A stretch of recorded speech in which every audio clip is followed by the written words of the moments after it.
हाल ही में यूपी सरकार ने हलाल कंपनी को बैन करने का ऐलान कर दिया है यूपी स्टेट में। ये बात है 17 नवंबर का हजरतगंज के पुलिस स्टेशन में एक रिपोर्ट दर्ज किया शैलेंद्र कुमार शर्मा ने।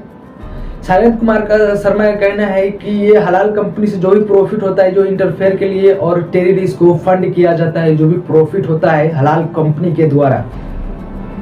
हालांकि शैलेंद्र कुमार एक बीजेपी की ही कार्यकर्ता है। एक शख्स के कहने पे यूपी सरकार ने पावर में आ गई और पावर में आने के बाद अगले ही दिन 18 नवंबर को रेड मारना चालू कर दिया और रेड के दौरान लगभग 2275 किलोग्राम फूड को सीज कर दिया गया रेड के दौरान। हालांकि एक स्टेट में बैन होने से हमें कोई फर्क नहीं पड़ेगा। अगर पूरा हिंदुस्तान में अगर हलाल कंपनी बैन होता है तो हमें लगभग इंटरनेशनल मार्केट में भी भारी क्रेसेस हमें देखने को मिल सकता है, क्योंकि हलाल कंपनी इंटरनेशनल मार्केट में इंडिया की तरफ से 1.291 मिलियन का मीट सेल करता है इंटरनेशनल मार्केट में इंडिया का हलाल कंपनी।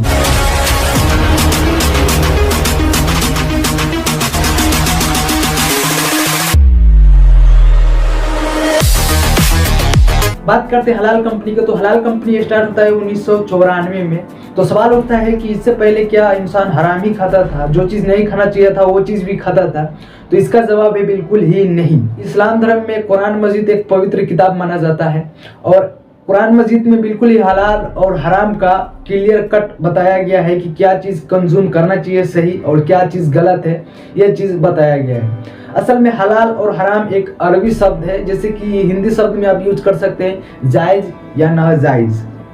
जायज़ या नाजायज़ एक मुसलमान के लिए नहीं बल्कि एक आम इंसान के लिए भी ज़रूरी है, क्योंकि जायज़ के मतलब वही चीज़ होता है जो सही चीज़ हम कंज्यूम करें, सही चीज़ हम लोग खाएं, और नाजायज़ के मतलब जो चीज़ इंसानों के लिए कंज्यूम करने लायक नहीं है वो चीज़ के कैटेगरी में आता है। अगर हलाल कंपनी अगर यही काम कर रही है तो फिर यूपी सरकार क्यों इस हलाल कंपनी के पीछे पड़ी हुई है और इस कंपनी को बैन करने का ऐलान किया है? आइए पूरी वीडियो में समझने की कोशिश करते हैं। यूपी का सरकार ने हलाल सर्टिफिकेट के ऊपर बैन लगा दिया है और बैन लगाने के कारण जो हलाल कंपनी का सीईओ है नियाज अहमद, वो कोर्ट में जाने का फैसला कर लिया है। जो चीज़ अपने प्रोडक्ट में यूज कर रहा है वो ग्राहक के लिए बिल्कुल ही सही है या नहीं। हलाल कंपनी का सीईओ नियाज अहमद का कहना है कि कोई भी कंपनी अगर हलाल सर्टिफिकेट लेता है तो उसकी पीछे रीजन क्या होता है। नियाज अहमद का कहना है कि जो भी कंपनी अगर हलाल सर्टिफिकेट लेता है तो उसमें यह चीज़ क्लियर पता चलता है कि जो भी चीज़ यूज कर रहा है, जो भी चीज़ वो कंपनी कंज्यूम कर रहा है अपने प्रोडक्ट में, वो ग्राहक के लिए सही है या नहीं, या क्या वो सही चीज़ यूज किया गया है, कोई नशीली पदार्थ या कोई अन्य तरीका की जो ग्राहक के लिए हानिकारक हो वो चीज़ नहीं यूज किया गया है। ये चीज़ मालूम पड़ जाता है।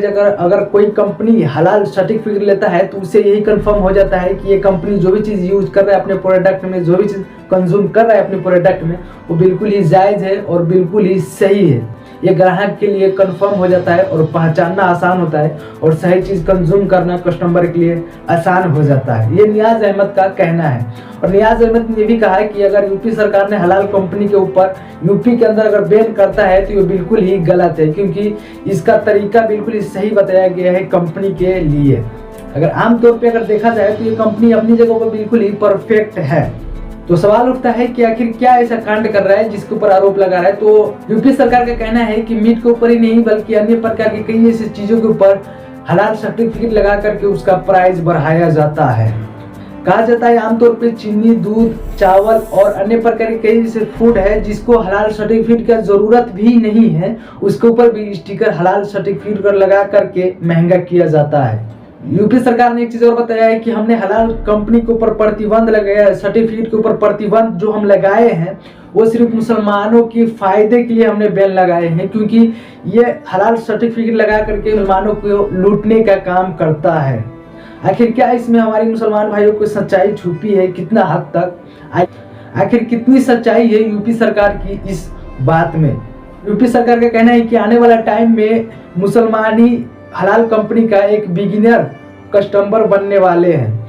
यूपी सरकार का कहना है कि जो प्रोडक्ट सस्ता भी हो, हलाल सर्टिफिकेट लगने के बाद वो महंगा हो जाता है और रेट उसका हाई हो जाता है, जिसके मजबूरी के कारण मुसलमान तो खरीदता ही है लेकिन उसके साथ साथ दूसरे धर्म का लोग भी उसको कंज्यूम करता है, क्योंकि हर कोई चाहता है कि हम लोग ब्रांड खरीदे, स्पेशल चीज़ खाए, बढ़िया चीज़ खाए, हेल्दी खाए, ताकि हमारी बॉडी फिटनेस फिट रहे।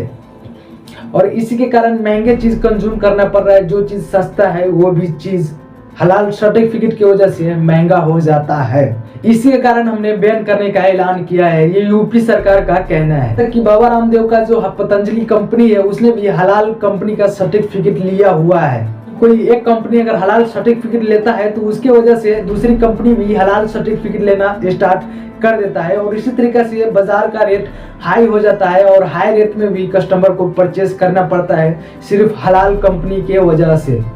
इस्लाम धर्म में कुरान में एक चीज क्लियर बताया है कि जो भी फूड है, जो खाने वाली चीज है, कंज्यूम करने वाली चीज है, हरा साग हो या कोई फल फूड हो, उसमें एक चीज नहीं होना चाहिए, जैसे कोई नशीली पदार्थ नहीं होना चाहिए। जैसे कि आमतौर पे आप अफीम को ले सकते हैं, अफीम में हीरोइन और ड्रग्स जैसे नशीली पदार्थ पाए जाते हैं, तो वो चीज यूज करना इस्लाम धर्म में बिल्कुल ही हराम है। बशर्ते हर एक फूड आप यूज कर सकते हैं, उसमें नशीली किसी तरीके की चीज नहीं होना चाहिए। वो चीज खा सकते हैं, कंज्यूम कर सकते हैं। ये कुरान मस्जिद के ताल्लुक से बता रहा हूँ। बात करें मीट के ऊपर तो पारा गाय, खसी और मुर्गी और दुम्मा और भेड़िया जैसा जानवर आप कंज्यूम कर सकते हैं, यूज कर सकते हैं। मुसलमान के लिए जायज है कुरान मस्जिद के ताल्लुकात से।